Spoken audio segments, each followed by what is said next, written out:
Now, this was a fun episode of It's Always Sunny in Philadelphia. Charlie's Home Alone is actually first of a two-part that gives us an idea of what happened last year when the gang attacked and tackled the Super Bowl and the famous Philadelphia Eagles win. But what we get in this episode is how things went down from Charlie's perspective when he gets stuck home alone in the bar after Cricket, which we're going to learn, spoiler, took the Green Man costume and ended up going with the gang, which is going to be next week's episode, which is fascinating. But let me dive into this episode and tell you why I enjoyed it so much.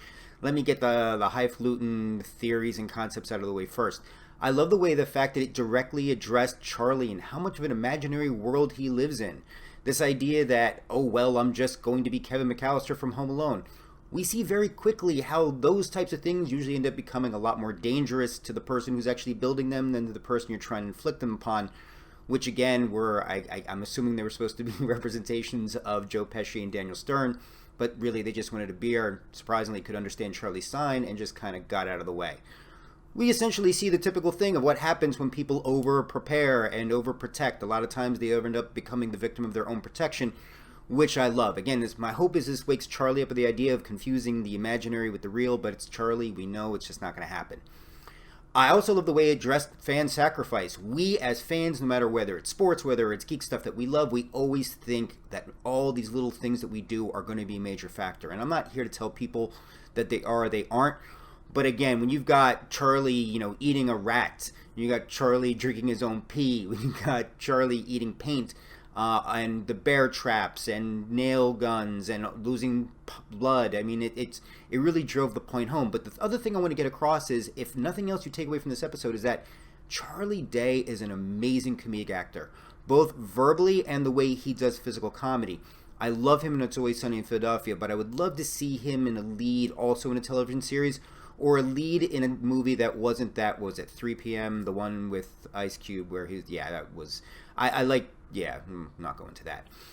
But specifics about the episode that I really loved that were very interesting points I want to get into. Charlie. It's nice to know that Charlie actually likes a nice milk steak with a slight char. Who knew? The gang life is a hard life, and that's why I'm also excited for next week's episode, because I think it's time we see how the supporting characters live that gang life. And I love the juxtaposition. We have our core group, then we have the secondary characters who seem to be those that want to live their life but can't. And again, with Cricket and Waitress and everybody else in play, Uncle Jack, I'm very curious to see where this goes. The fact that Mac has a sticky Bible is a little disgusting. That he's a big Tony Romo fan. I'm going to agree with him in one respect. Tony Romo's great in the announcing booth.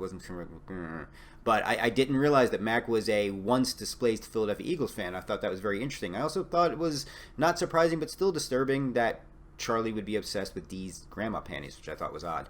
Salmonella, he spells that right. Of everything that he destroys spelling-wise, Salmonella, he nails it. Dee makes a very good point.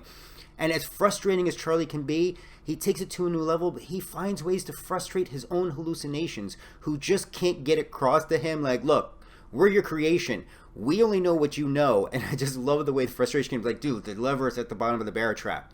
All in all, again, I said it was a really fun episode. I'm looking forward to the second part next week.